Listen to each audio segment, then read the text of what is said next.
When I turned off Hawthorne Boulevard onto a small street lined with maples, the GPS announced, "You have arrived." But I knew I hadn't just arrived today. I arrived at this moment many years ago. In a cold, unheated room in Seattle, working on an old laptop with gloves on, learning to code, back when no one offered help, but I still got up and kept moving forward.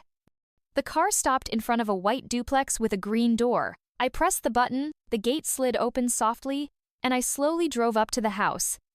To the left of the entrance a sign, 1A, to the right 1B. On the porch stood my parents. Dad held a box, Mom a neatly folded blanket, as if she still believed this was coziness, not a move. "Do we really need to transfer rent via Zelle every month?" Mom asked, forcing a slight smile. "Yes," I answered. "I'm the landlord." They both fell silent. Dad, as usual, clenched his jaw. He was used to being in control, and now he stood on the porch of the house bought by his quiet daughter. I took a box with new dishes from the trunk for the future tenant and carried it to the other half of the duplex. That side was still empty. I had renovated both units myself, choosing tiles, repainting walls, writing ads. At that moment, I felt that this was truly mine, not out of gratitude, out of independence. "You could have just let us in," Dad said. "Without rent. We're family." "I did let you in. For real," I replied. "Not on the terms of you have to." He didn't answer. I knew how that sounded to him, a man who always thought he had power over the situation. When I was little, he said I was too soft, that people like that never achieve anything serious. He paid for my brother's college, but told me to earn it myself. And I did, a grant, a first job, online Python courses, and then this house. Mom placed the box by the door and said, "I hope you don't hold a grudge." "I hold a contract. And keys. Holding a grudge is a bad investment," I said calmly. She nodded. It wasn't reconciliation. It was recognition. I opened the door to the empty side of the duplex. Soon, a girl named Mia, a UX designer from New York, would move in. We talked on Zoom. She liked that I ran things clearly. No coddling, no compromises. She said, "You're like an architect, but instead of buildings, order." I liked that. I stepped back onto the porch. My parents were carrying the last boxes inside. It looked like a scene from a family comedy, but without background music or happy credits. This was reality. Honest. Unvarnished. I didn't build this home for thanks. I didn't do all this for their praise someday. I just wanted a place on my terms, where words like, "You're too quiet," "not the right way," "not a leader" no longer applied. Now I stand on the porch, I have a home, income, order. And most importantly, I have me. When I was 16, I realized that our family home wasn't just a place to sleep and eat. It was like a showcase of Ben Chen's achievements. On the fridge, a certificate for winning the debate Olympiad. In the living room, a photo of him in a blazer, holding a microphone at a Model UN. Mom printed out his articles from the university newspaper and framed them like they were NASA diplomas. On Facebook, she captioned everything with hashtags like #ProudMama, #BerkeleyBound. And me? I was just the background to his spotlight. While Ben was getting recommendation letters from teachers, I was working after school first at the library, then at Starbucks on Burnside Street. When it was time to apply to college, I got a partial grant to the University of Minnesota, and I still remember how happy I was. Then Mom said, "Minnesota? That's so far. Why do you want to go there? Stay closer, find a stable job. You're a girl anyway. It's not about prestige, it's about security." I didn't answer. I just went to prepare my application for campus housing, because I knew, if I stayed, I'd forever be the convenient version of myself. And Ben? He got everything paid for, from tuition at Berkeley Law to renting an apartment in a neighborhood where coffee costs more than my weekly grocery bill. When I asked why, Dad just shrugged. "That's our investment. He's a future lawyer. You understand, right?" I nodded. And that's how it was. An investment in Ben, and I was like a savings account. Reliable, risk-free, didn't require deposits, earned interest, but no one asked what price I was paying. Sometimes, when I worked night shifts at the student center's reception, writing papers between shifts, I wanted to scream, not out of anger, out of exhaustion from the constant adulthood they demanded of me. But I didn't scream. I swallowed it down. I kept working. No whining, no drama, no complaints. I became that quiet girl no one talks about at family dinners, but the one who built her own life, by the hour, by the list, by the goals. And you know what? Sometimes those who are silenced become the ones who buy the house and send their parents a rental contract. After graduating from Minnesota, I moved to Seattle. Not because it was easy there, but because I needed to start my own path from scratch, without someone else's script. I got a job as a UX assistant in a small product team. They wouldn't hire me as a designer, not the right experience. But I agreed. Because I knew, once I got in the building, they couldn't just kick me out. I rented a room in the Beacon Hill neighborhood. My roommate worked as a barista and had a cat named Bootstrap. We counted every penny for rent together and shared coupons from Trader Joe's. Sometimes the internet went out, and I'd take my laptop to a coffee shop to finish another Coursera course on JavaScript. I studied at night. I coded between loads at the laundromat, and in the morning back to the office, making prototypes of other people's ideas. All the while, Ben's stories on social media. Washington, D.C. conferences, cocktails, sunlit halls, speaker badges. A photo captioned, "Building the Future of Law and Policy." One day without asking me, he posted a picture with our parents. They were in D.C. Mom had paid for that same suit for important meetings. And next to the photo, the caption read, "Grateful for the two who believed in me first." I looked at that caption and felt something in my chest turn from coldness into fire. Not resentment, anger. Because I never asked for money for a suit, I was sewing my path piece by piece from exhaustion, stubbornness, sleepless nights. They didn't pay for my interviews, didn't call to ask, "How's Seattle?" Didn't send $500 for the first few weeks. No one gave me a shoulder to lean on, but I was building my own platform. Mine, without glamour, without applause, but with a clear goal to prove that you don't have to be the favorite to become strong. Because pity might give temporary warmth. But anger, that's the fire on which I cooked my first own future. 5 years after moving to Seattle, I was sitting in a glass conference room on the 21st floor of a downtown building. I wore a thrift store blazer I had hand-hemmed myself. On the screen was the final prototype of the platform we had been working on for 9 months. The team was exhausted. Clients were nervous. And I just stood by the whiteboard while everyone argued, quietly drawing a diagram. Clear, precise, without unnecessary words. 3 weeks later, we closed a deal with one of the largest insurance companies in the West. And now I'm sitting across from the boss. He looks me straight in the eye, no pretense. "You saved this project. Without you, it would have collapsed." A week later, I got a bonus $30,000. Not a magical sum, but for a girl who once counted pennies to buy ramen at Walmart, it was a sign. Not just financial, symbolic. I stepped outside, and the air smelled like victory. That same evening, I wrote in the family group chat. Simply, got a bonus for the design project. $30 K. Feeling like I'm exactly where I belong. Mom's reply came 3 minutes later. "Wow, by the way, Ben's now with the district attorney's office. He just handled a real case in court. What a pride." I read it twice. "No. We're so happy for you." "No. You're amazing." "No, you're our pride too." "Just as always, Ben." I put down my phone, then opened it again, deleted the message, not out of anger, out of exhaustion. I didn't want to prove anything anymore. I wanted to act. I opened Zillow. Typed Portland, Oregon duplex. Because if I couldn't get recognition as a daughter, I'd get it as a property owner. I stumbled upon this duplex by chance on Redfin, among other listings. It wasn't perfect. The facade was faded. The kitchen was vintage 1980s. Not cute, but real. 2 entrances, 2 halves, a backyard shaded by an old maple tree.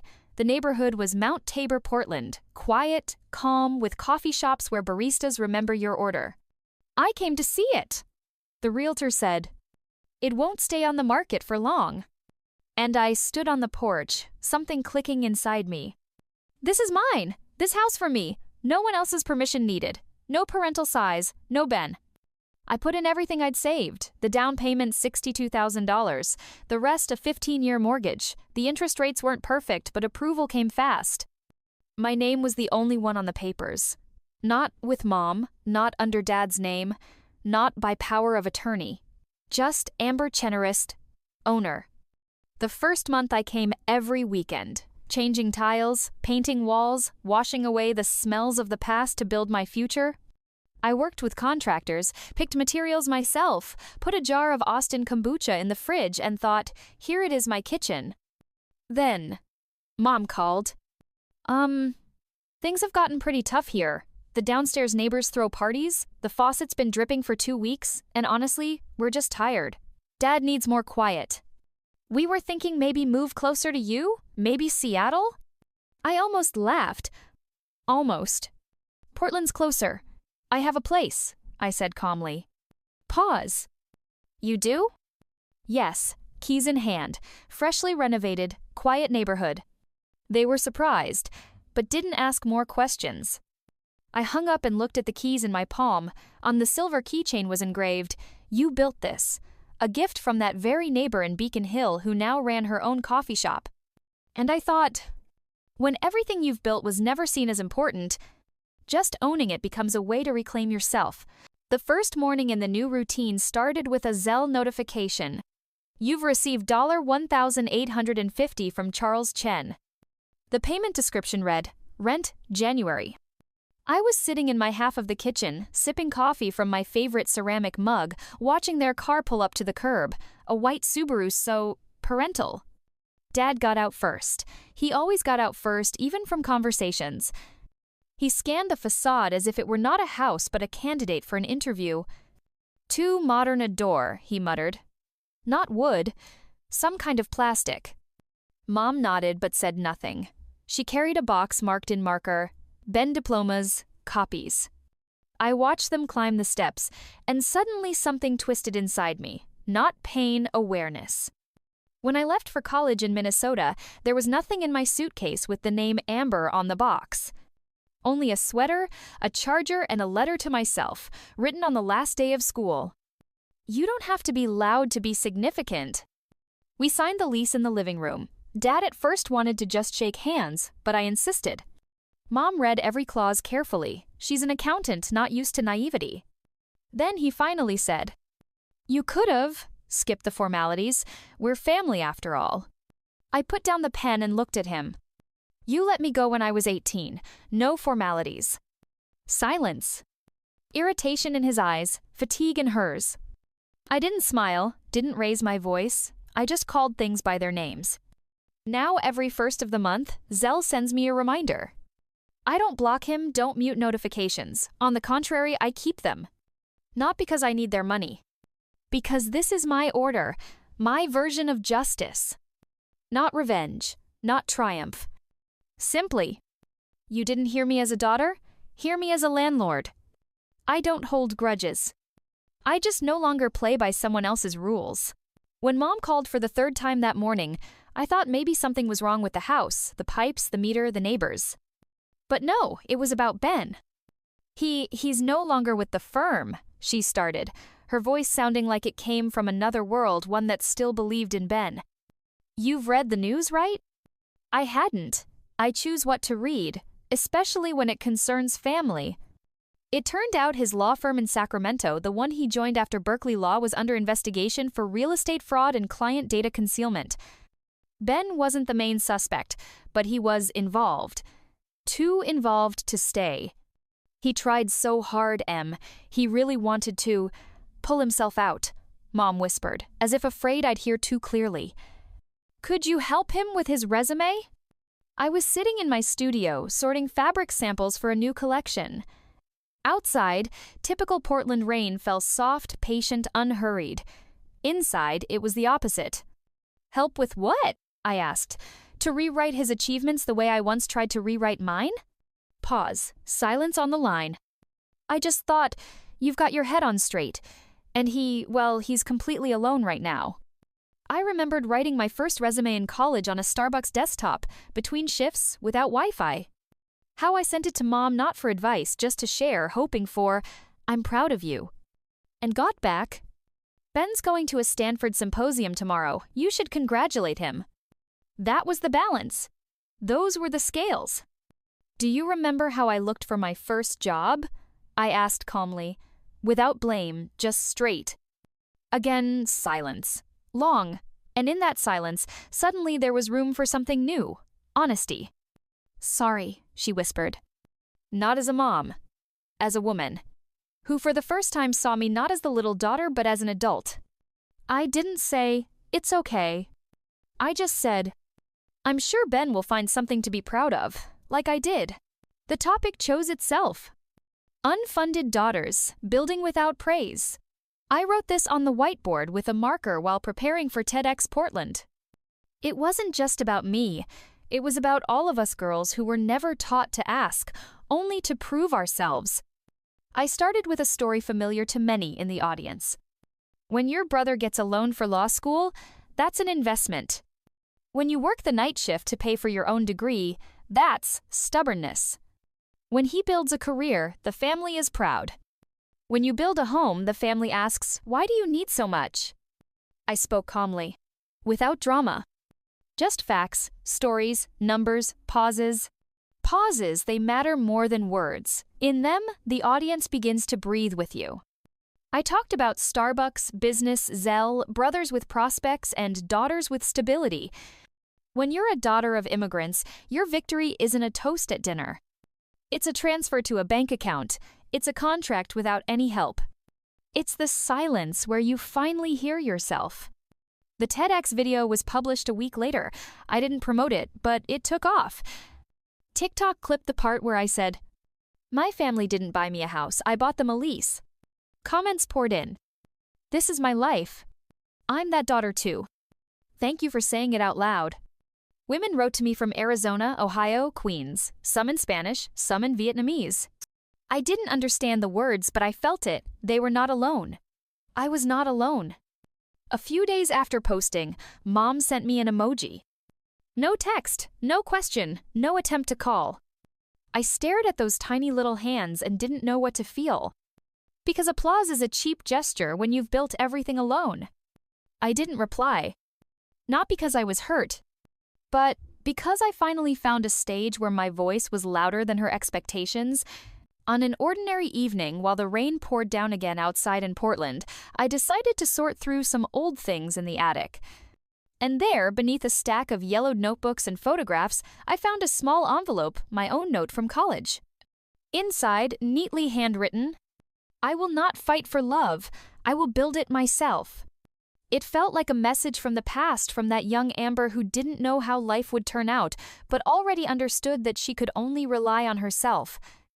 I took the note, framed it, and hung it right above my desk to remind myself every day. The second unit of my duplex was still empty. Finally, I decided to rent it out. On Craigslist, Lily responded a freelancer from New York, an artist who decided to swap the noise of the Big Apple for the calm of Oregon.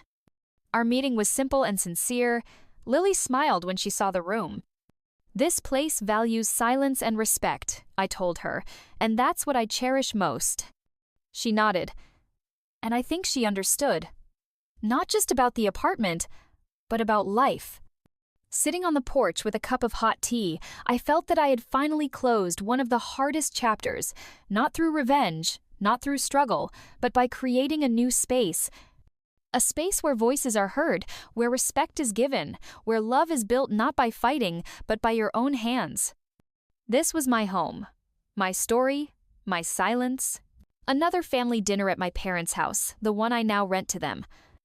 The clinking of dishes, quiet conversations, and the familiar scent of Mom's apple pie fill the air.